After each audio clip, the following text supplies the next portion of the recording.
আচ্ছা, ভাবুন তো, এমন একটা মন্দির যেটা শুধু পুজোর জায়গা নয়, বরং জীবনের একটা পুরো ম্যাপের মতো, যার প্রত্যেকটা দরজা শুধু ঢোকা বা বেরোনোর জন্য নয়, বরং এক একটা আলাদা দর্শন, জীবন কাটানোর এক একটা রাস্তা। আজ আমরা পুরীর শ্রীজগন্নাথ মন্দিরের সেই 4টে দ্বার নিয়েই একটা গভীর আলোচনায় বসব। প্রতিটির পেছনে যে কত রহস্য লুকিয়ে আছে। ঠিক তাই। আর আমাদের হাতে যে তথ্যগুলো আছে সেগুলো ঘেঁটে দেখলে বোঝা যায় এই দ্বারগুলো সিংহদ্বার, অশ্বদ্বার, ব্যাঘ্রদ্বার আর হস্তিদ্বার, এগুলো শুধু চারদিকে থাকা 4টে গেট নয়। এগুলো আসলে মানব জীবনের 4টে স্তম্ভ: ধর্ম, কর্ম, সংযম আর জ্ঞান। আজকের আলোচনায় আমরা এই প্রতীকী অর্থগুলোকে পরত দর পরত খুলে দেখার চেষ্টা করব। দারুণ। তাহলে চলুন শুরু করা যাক। একজন সাধারণ তীর্থযাত্রীর মতোই মন্দিরের প্রধান দরজা দিয়ে ঢোকা যাক, পূর্ব দিকের সিংহদ্বার দিয়ে। এর সামনেই তো সেই বিখ্যাত অরুণ স্তম্ভ, তাই না? হ্যাঁ, একদম একটা দর্শন কাজ করছে এখানে। এই মাথা নত করাটা আসলে অহংকার ত্যাগের প্রতীক।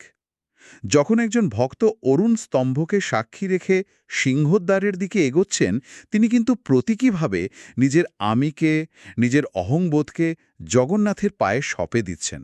ভাবুন, সিংহ হল শক্তি আর ক্ষমতার প্রতীক, অথচ অথচ সেই সিংহদ্বার দিয়ে ঢোকার প্রথম শর্ত হল অহংকার ছেড়ে আসা। একদম ঈশ্বরের কাছে পৌঁছানোর প্রথম ধাপই হল নিজেকে শূন্য করা। তার ব্যাপারটা বেশ মনস্তাত্ত্বিক, যে আমি অহংকার ছাড়ছি, এই ভাবনাটাই আমাকে ঈশ্বরের কাছাকাছি নিয়ে যাচ্ছে। আমাদের কাছে যে তথ্য আছে সেখানে একটা অদ্ভুত কথা লেখা আছে, কি লেখা আছে? যে এই দ্বার দিয়ে প্রতিদিন লক্ষ লক্ষ মানুষ প্রবেশ করলেও ভিড়ের মধ্যেও এক অদ্ভুত শান্তি অনুভূত হয়। এটা কিভাবে সম্ভব, এত মানুষের ভিড়ে শান্তি? এটাই তো সবচেয়ে মজার ব্যাপার। এই অনুভূতিটা শুধু মনস্তাত্ত্বিক নয়, এটা এক ধরনের কিভাবে বলি, সম্মিলিত চেতনার ফল। যখন একজন ব্যক্তি অহংকার ত্যাগ করেন, তখন তার ভেতরের যে কোলাহল সেটা শান্ত হয়ে আসে। হুম। এবার ভাবুন তো, যখন লক্ষ লক্ষ মানুষ একই ভাবনা নিয়ে নিজেদের অহংকে বাইরে রেখে এক জায়গায় মিলিত হচ্ছেন, তখন কি হতে পারে? তখন সেই ধীরটা আর বাইরের চাপ তৈরি করে না। ঠিক, বরং একটা সম্মিলিত ভক্তির স্রোত হয়ে যায়। প্রত্যেকের ব্যক্তিগত অহং মুছে গিয়ে সেখানে একটা সামগ্রিক সমর্পণের ক্ষেত্র তৈরি হয়। ওই লক্ষ লক্ষ মানুষের পজিটিভ শক্তিই হয়তো ওই অদ্ভুত শান্তির উৎস। বাহ, এটা তো অনেকটা কোনো বড় কনসার্টে নিজেকে হারিয়ে ফেলার মতো, যেখানে ব্যক্তিগত আমি একটা বৃহত্তর আমরার অংশ হয়ে যায়। তাহলে অহংকার ত্যাগ করে আমরা মন্দিরে ঢুকলাম। আধ্যাত্মিকতার পরের ধাপটা কি? মন্দিরটা যেন বলছে সেই ধাপটা হলো কর্ম, আর সেই কর্মের পথই হলো দক্ষিণ দিকের অশ্বদ্বার। ঠিক এই সংযোগটাই খুব জরুরি। অশ্ব বা ঘোড়া কিসের প্রতীক? ক্লান্তিহীন গতি, শক্তি আর কর্মের। সে কখনো থামে না। আর এই দরজাটা মূলত ব্যবহার করেন সেবায়েতরা, যারা প্রতিদিন মন্দিরের বিভিন্ন সেবা কাজে যুক্ত। তাদের জন্য এই দ্বারটা উৎসর্গ করা হয়েছে, কারণ তাদের কাছে কর্মই সাধনা। তারা নিষ্কাম কর্মের এক জীবন্ত উদাহরণ। নিষ্কাম কর্ম, অর্থাৎ গীতার সেই বিখ্যাত দর্শন, কর্ম করো কিন্তু ফলের আশা করো না। তার এই দরজাটা কি সেবায়েতদের প্রতিদিন তাদের কর্তব্যের কথা মনে করিয়ে দেয়? একদম। এটা শুধু একটা দরজা নয়, এটা একটা দার্শনিক চেকপয়েন্ট। প্রতিদিন এই দ্বার দিয়ে ঢোকার সময় তারা যেন নিজেদের ব্রতটাকে নতুন করে মনে করেন, তাদের জীবন ভগবানের সেবায় উৎসর্গ করা। এই দ্বার তাদের সেই অবিরাম সেবা আর নিষ্ঠাকে সম্মান জানায়। এটা আমাদের শেখায় যে শুধু মন্ত্র বা ধ্যান নয়, নিষ্ঠার সঙ্গে করা যে কোনো কাজই ঈশ্বরের কাছে পৌঁছানোর একটা শক্তিশালী পথ হতে পারে। ঠিক তাই। তাহলে আমরা ভক্তি আর কর্মে দুটো পথ দেখলাম, কিন্তু জীবন তো সবসময় এত সোজা নয়। জীবনে ভয় আছে, বাধা আছে, আর আছে সবচেয়ে বড় ভয়, মৃত্যু। এই কঠিন বাস্তবতাকে মন্দিরটা কিভাবে দেখছে? এখান থেকে কি আমরা পশ্চিম দিকের ব্যাঘ্রদ্বারের দিকে এগোতে পারি? ঠিক তাই। জীবনের এই কঠিন দিকটাকেই সম্ভবত ব্যাঘ্রদ্বার তুলে ধরে। বাঘ শুনলেই আমাদের মনের শক্তি, হিংস্রতা আর ভয়ের ছবি ভেসে ওঠে। কিন্তু এখানে বাঘকে সাহস আর সংযমের প্রতীক হিসেবে দেখা হচ্ছে। এটা তো একটু অদ্ভুত লাগছে শুনতে। আপাতদৃষ্টিতে উল্টো মনে হলেও এর মধ্যেই গভীর দর্শনটা লুকিয়ে আছে। এই ব্যাপারটা একটু বুঝিয়ে বলবেন? শক্তি আর সংযম তো দুটো বিপরীত জিনিস বলে মনে হয়। একটা এত শক্তিশালী প্রাণী কিভাবে সংযমের প্রতীক হতে পারে? ভাবুন তো, বাঘ যখন শিকার করে তখন সে কি করে? তার শরীরে প্রচণ্ড শক্তি, কিন্তু সে সেই শক্তিকে মুবুন্দরভাবে ব্যবহার করে না। সে অবিশ্বাস্য ধৈর্য আর মনোযোগ দিয়ে অপেক্ষা করে, নিজের সমস্ত শক্তিকে একটা বিন্দুতে কেন্দ্রীভূত করে। আচ্ছা। এটাই হলো সংযম, শক্তির সঠিক এবং নিয়ন্ত্রিত ব্যবহার। আধ্যাত্মিক পথেও তো ঠিক এটাই দরকার। জীবনের ভয়, বিশেষ করে মৃত্যুর ভয়কে জয় করতে বাঘের মতো সাহস দরকার, কিন্তু সেই সাহসের সাথে প্রয়োজন গভীর আত্মসংযম, নিজের ইন্দ্রিয়গুলোকে নিয়ন্ত্রণে রাখার ক্ষমতা। আর এই দরজাটা তো পশ্চিম দিকে, যেটা সূর্যাস্তের দিক। এটা তো দিনের শেষ আর জীবনের শেষ পর্যায়কেও বোঝায়। ঠিক, পশ্চিম দিক যেমন দিনের সমাপ্তি, তেমনি মানব জীবনের অন্তিম যাত্রার প্রতীক।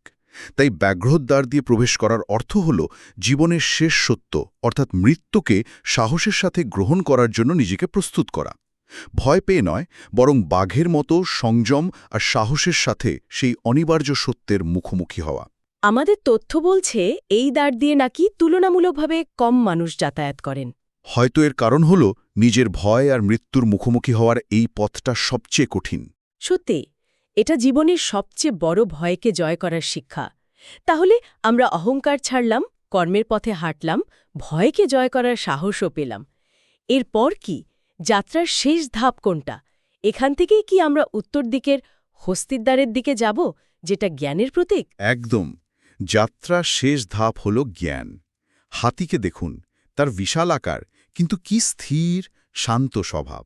সে জ্ঞান, স্মৃতি এবং ধৈর্যের প্রতীক। তার স্মৃতিশক্তি প্রখর, সে অত্যন্ত ধৈর্যশীল আর বুদ্ধিমান। জ্ঞানযোগ বা জ্ঞানের মাধ্যমে ঈশ্বরকে খোঁজার পথে এই তিনটি গুণই তো অপরিহার্য। ঠিক, জ্ঞান অর্জন করতে ধৈর্য লাগে। অর্জিত জ্ঞানকে স্মৃতিতে ধরে রাখতে হয়, আর সেই জ্ঞানকে সঠিক পথে চালনা করার জন্য প্রজ্ঞা বা বুদ্ধি লাগে। হাতি এই সব গুণের এক নিখুঁত প্রতীক। আর আমাদের তথ্য বলছে প্রাচীনকালে এই দরজা দিয়ে মূলত সন্ন্যাসী আর জ্ঞান সন্ধানীরাই ঢুকতেন। তার মানে এটা ছিল জ্ঞানমার্গের পথিকদের জন্য একটা আদর্শ প্রবেশপথ। তাদের কাছে তো শাস্ত্রপাঠ, মনন, আত্মবিশ্লেষণ এগুলোই ছিল সাধনার মূল ভিত্তি।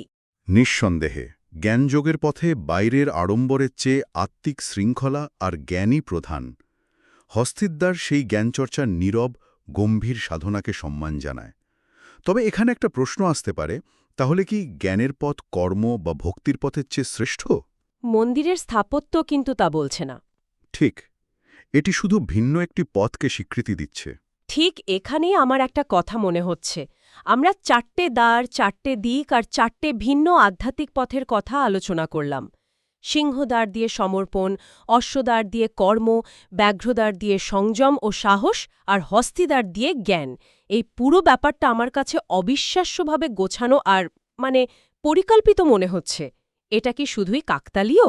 খুবই গুরুত্বপূর্ণ একটা পর্যবেক্ষণ। এটা মোটেই কাকতালীয় নয়। এখানেই এই মন্দিরের স্থাপত্যের আসল রহস্যটা লুকিয়ে আছে। আমাদের কাছে থাকা তথ্য অনুযায়ী এই 4টি দ্বারের সাথে হিন্দু ধর্মের 4টি বর্ণের একটা গভীর প্রতীকী সম্পর্ক স্থাপন করা হয়েছে। তাই নাকি? তার মানে কি নির্দিষ্ট বর্ণের জন্য নির্দিষ্ট দ্বার ছিল? ব্যাপারটা ঠিক কি? না না, ব্যাপারটা তেমন নয়, বরং এটি এক গভীর অন্তর্ভুক্তির বার্তা দেয়। প্রচলিত বিশ্বাস অনুযায়ী পূর্ব দিকের সিংহদ্বার হল ব্রাহ্মণের প্রতীক, কারণ তারা জ্ঞান আর শাস্ত্রচর্চার মাধ্যমে অহংকার ত্যাগ করে ঈশ্বর সাধনা করেন। দক্ষিণ দিকের অশ্বদ্বার হল ক্ষত্রিয়ের প্রতীক, কারণ তাদের ধর্ম হল কর্ম, শৌর্য এবং রাজ্য রক্ষা করা। আর পশ্চিমের ব্যাঘ্রদ্বার তাহলে বৈশ্যের প্রতীক, যারা ব্যবসা বাণিজ্যের মাধ্যমে সম্পদ তৈরি করেন, যার জন্য সাহস আর সংযম দুটোই লাগে। আর উত্তরের হস্তিদ্বার হল শূদ্রের প্রতীক, যাদের সেবা আর ধৈর্যের মাধ্যমে সমাজের ভিত্তিটা তৈরি হয়। কিন্তু এর আসল বার্তাটা কি? এটা কি সামাজিক স্তরবিন্যাসকে আরও শক্তিশালী করছে? বরং ঠিক তার উল্টো। এর আসল তাৎপর্য বিশাল, আর এটা তৎকালীন সমাজের জন্য এক বৈপ্লবিক বার্তা ছিল। এটা বলছে যে সমাজের প্রতিটি বর্ণের মানুষের জন্য ঈশ্বরের দরজা খোলা। আপনার সামাজিক অবস্থান বা কাজ যাই হোক না কেন, আপনার জন্য একটা পথ নির্দিষ্ট আছে। আচ্ছা। ব্রাহ্মণ, ক্ষত্রিয়, বৈশ্য, শূদ্র প্রত্যেকের পথ ভিন্ন হতে পারে, কিন্তু জগন্নাথের মন্দিরে প্রবেশের অধিকার সকলের সমান। কোনো একটা পথ অন্যটার থেকে বড় বা ছোট নয়। তার মানে মন্দিরের আসল রহস্য এটাই, জগন্নাথ সকলের প্রভু। জাতি, বর্ণ, দিক, কর্ম বা জ্ঞান কোনো ভেদ নেই। 4টি ভিন্ন দ্বার আসলে সেই সার্বজনীন সত্যের স্থাপত্য রূপ। তিনি ভেদাভেদের ঊর্ধ্বে, তিনি সকলের। একদম, এটাই চূড়ান্ত সারসংক্ষেপ। এই 4টি দ্বার আসলে 4টি প্রধান যোগ বা পথকেই নির্দেশ করে: ভক্তিযোগ, সিংহদ্বার; কর্মযোগ, অশ্বদ্বার; হঠযোগ বা রাজযোগের সংযম, ব্যাঘ্রদ্বার; আর জ্ঞানযোগ, হস্তিদ্বার। আপনার প্রকৃতি যেমন, আপনার জন্য পথও তেমন, কিন্তু সব পথের গন্তব্য একজনই, জগন্নাথ। তাহলে পুরো আলোচনা শেষে যা পরিষ্কার হল, পুরীর মন্দিরের এই 4টি দ্বার নিছক স্থাপত্য নয়, বরং মানবজীবনের এক সামগ্রিক দর্শন। এটা শুধু একটা মন্দির নয়, এটা জীবনযাপনের একটা সম্পূর্ণ গাইডলাইন, যা শেখায় কিভাবে ভক্তি, কর্ম, সাহস আর জ্ঞানকে একসাথে জীবনে ধারণ করতে হয়। ঠিক তাই। আর এখানেই আমাদের শ্রোতাদের জন্য একটা গভীর চিন্তার অবকাশ থেকে যায়। আমরা তো প্রতিটি দ্বারের প্রতীকী অর্থ নিয়ে আলোচনা করলাম, কিন্তু এখন ভাবার বিষয় হল, আমরা প্রত্যেকে নিজের জীবনে কোন দ্বার দিয়ে সবচেয়ে বেশি ঢোকার চেষ্টা করি। আমাদের জীবনে কি কর্মের প্রাধান্য বেশি, নাকি আমরা জ্ঞানের অন্বেষণ করি? আমরা কি সাহসের সঙ্গে জীবনের মোকাবেলা করি, নাকি অহংকার ত্যাগ করে সমর্পণের পথ খুঁজি? হয়তো আসল আধ্যাত্মিক যাত্রা কোনো একটা দ্বার বেছে নেওয়া নয়, বরং এই 4টি পথকে নিজের জীবনে সমন্বয় করে চলতে শেখা। জীবনের বিভিন্ন পর্যায়ে, বিভিন্ন পরিস্থিতিতে সঠিক দ্বারটি খুঁজে পাওয়াই হয়তো সবচেয়ে বড় সাধনা।